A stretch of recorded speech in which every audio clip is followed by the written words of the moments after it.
Good morning. I guess I'll just get started. My name is Sophie Mendelson, and my thesis research is looking at the Agroforestry Academy and the impacts that it's having on agroforestry learning and adoption. For any of you who don't know, which is probably not many of you at this point, but just in case, the Agroforestry Academy is a week-long training program in temperate agroforestry that takes place each July here at the University of Missouri. It was originally designed as a train-the-trainer program through a SARE PDP grant, but it now includes farmers as part of its cohort. And its goal is to introduce the 5 core temperate agroforestry practices in addition to the sort of auxiliary skills that one might need to either implement or teach an agroforestry enterprise.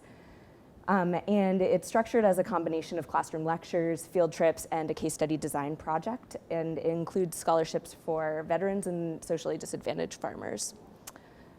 The purpose of my investigation is to look at the Agroforestry Academy as a model agroforestry training program for temperate agroforestry, with the goal of developing a richer understanding of the role that this educational programming is playing in relation to agroforestry adoption processes, as well as how that role might be enhanced in the future.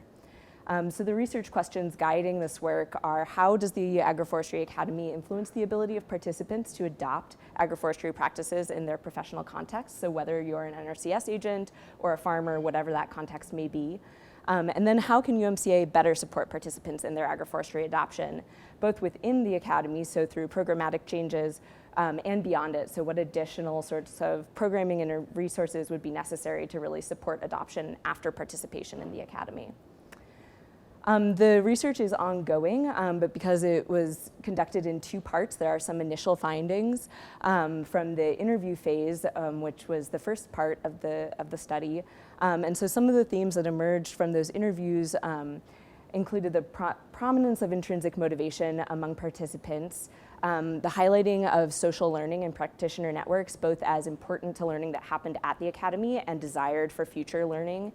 A desire for a greater emphasis on hands-on skill building as opposed to information transfer, and a desire for continued engagement with and support from UMCA. So the survey is still in the field, it's about to close, and it will be interesting to see whether that data bears out these themes and what additional perspectives become apparent through the numbers once we have those. Thank you. Hi, I'm Jessie Wilson. My advisor is Alba Argrich, and we are exploring the influence of mine drainage on an urban headwater stream that is receiving point source discharge from an abandoned mine adit. So this project is very large. We have many moving parts to it. I'm kind of going to throw many things that we've been doing at you all at one time, so hopefully we stay together. All right, so the overall arching objective is to determine the influence of point source discharge of alkaline mine drainage on an urban headwater stream. All right, so the study site. I'm working down in Joplin, Missouri in the Tri-State Mining District. They started mining lead and zinc in the mid-1830s, and it ended in around the 1950s. They were the world's leading producer of zinc at one point in time. So the study site, we have a small headwater stream. It's divided into an upstream reach and a downstream reach. And it's divided based on the mine adit, which you can see here. So the mine adit comes out of the ground. It's got elevated levels of cadmium, lead, and zinc in it. It discharges an average of 1,900 gallons an hour into the stream, so you can see the difference. In the upstream and the downstream is very orange. I should note that the stream is all concrete lined. The mine adit is not concrete lined. So some of the things that we've been doing. We've been looking at water quality, so things like specific conductivity, pH, DO. We have found that the mine adit is very high in specific conductivity. It has low oxygen. So where it comes out of the ground, it's basically anoxic. The mine adit also has elevated levels of ammonium, which it discharges into the downstream reach. And we have noticed that all sites are phosphorus limited. So we are also looking at microbes. We have found over 4,000 different taxa between the upstream reach, the downstream reach, and the mine adit. And the groupings of the taxa are very distinct between the 3 sites. We're also looking at benthic algae. So we are taking the rocks on the bottom of the stream, scrubbing them, analyzing them for chlorophyll A content. And so far, we have seen that the chlorophyll concentrations do not appear to necessarily be lower in the downstream reach compared to the upstream reach. We are also looking at macroinvertebrates. And in general, we have found that there is a higher abundance of macroinvertebrates in the upstream section compared to the downstream section. And one of the biggest questions I have been getting is, what are you going to do to remediate this? Why is it still constantly discharging into surface waters? So we are starting kind of a side project. We are working with U.S. Fish and Wildlife and MDNR, and we are about to start a benchtop study in our MU limnology lab looking at the absorption efficiency of biochar. So depending on the results of this, hopefully we can scale it up to a small pilot study in the actual mine adit and then go from there. And that is it. Thank you. Hello everyone, my name is Amanda Jo Schreiber and I am a master's student under Dr. Nauman, and my project is looking at the establishment of native plant species for livestock forage and wildlife habitat in silvopasture systems. We have 23 total native species, including cool and warm season grasses, forbs, and legumes, and our intent is to be able to provide farmers with a recommendation on how they can create a more diverse plant community that provides both a quality forage for their grazing livestock and a habitat for local wildlife and pollinators. So we have two primary objectives with our project. The first is to determine the success of the establishment of all these plant species in two different types of established silvopasture systems. Out at Hark, we have a black walnut and a pitch loblolly pine. And then we're also going to look at how the difference in environmental factors, including PAR, temperature, and soil moisture between these two different systems affects their establishment as well as the forage quality of the plants. So this project is partially funded by a graduate SARE grant that I received last July, and so that put our start date after September 1st of 2019. So this is primarily preliminary work. So we just planted this past fall, and we will be collecting the majority of our data starting this coming spring. So as part of the preliminary work that we had to do, we had to pick up all of the fallen branches and sticks so that we could run our drill through without causing too much trouble. We also took soil tests for each of the different replications to run a baseline. We will not be adding any amendments. We just wanted to get a vision of what's already there. Then in mid-September, we planted our cool season species using a no-till drill. And so this is Cliff out at Hark, and he was so kind to plant that for me. And then the warm season grasses, forbs, and legumes were planted mid-December after it had already frosted. So some of the things that we did get to see this year were the emergence of the cool season grass species.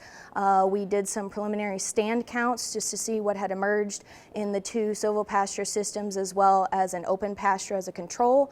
And then we also set up our sensor systems to kind of get a feel for how to use the data loggers and make sure we could work out any kinks before we started collecting this spring. So. Well, my name is Jamshid Ansari, and I'm a PhD student